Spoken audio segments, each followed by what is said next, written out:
Working on the show, we knew we'd need an expert to guide us through this maze. So we reached out to Dr. Lina Abirafeh, the executive director of the Arab Institute for Women at the Lebanese American University based in New York and Lebanon. I don't think that we have any time to waste because we are in a world that allows a girl to be married and then to be raped every 2 seconds.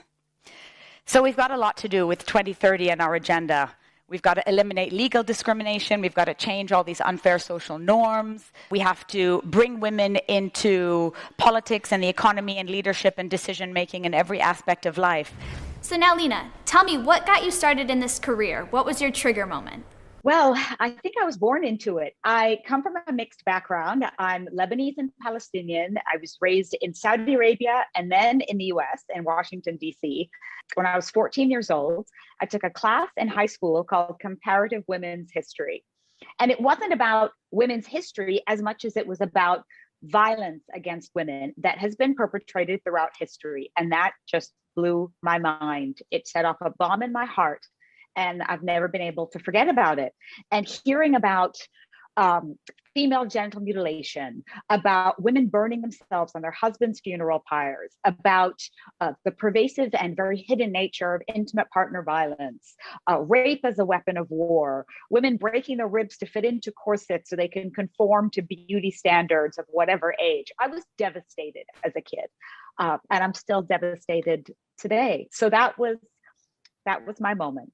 So most people get mad about things and do nothing. You did something and took your anger to harness it and drive your career forward. What can young people learn from that?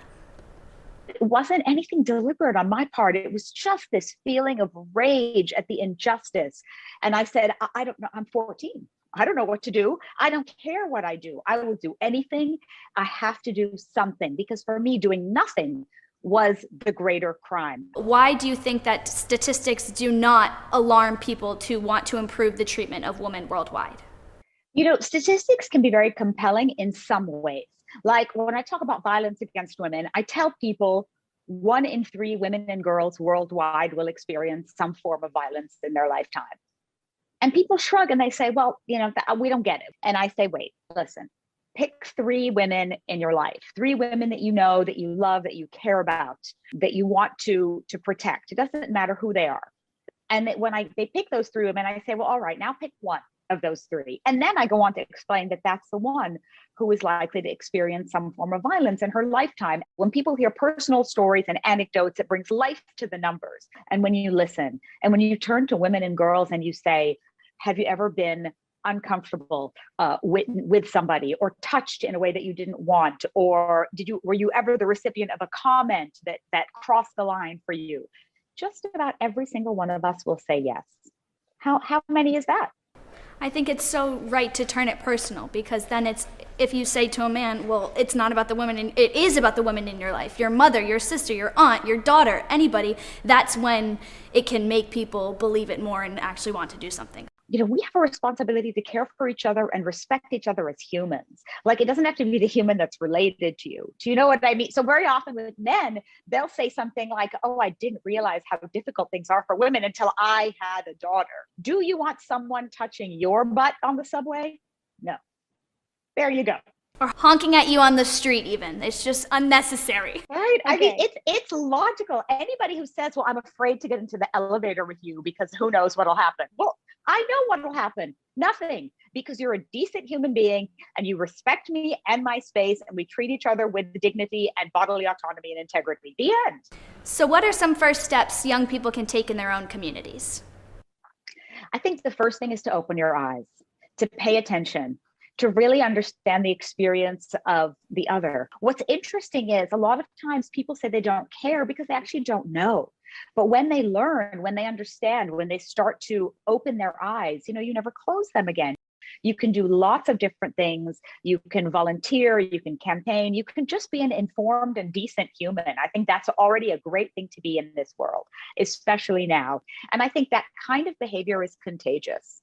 And if people see you as a decent person, they're probably more likely to exhibit some decency themselves. And that's a message that can spread. Now, Lina, do you have to be Superwoman to make a change? So I think we've got to be realistic about what change is. And when we are realistic about what we mean by change, then we also recognize that you don't have to be a superhero to do something. Change yourself. You don't need to be a superwoman to do that. Do you have any advice for young women trying to make it in a male-dominated field? Courage and conviction.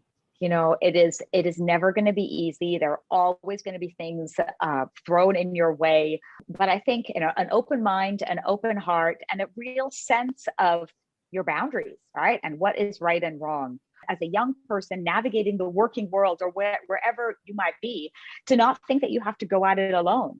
There are people, whether of your peer group or older, who will reach out, who will help, who will open doors, who will be a support or an ally or a mentor or a champion. Is there anything else you would like to add? I think this is such an extraordinary project. I was watching some of the videos and really compelled by how people are using their voice to amplify the voice of others. And I love the effort and the passion that goes into it. And I think fusing passion and purpose into these kinds of messages is really the best way to reach people. So hats off to you all. Thank you. Well, it's been an honor talking to a fellow Lebanese woman. Thank you so much for joining us today and for all of your insight.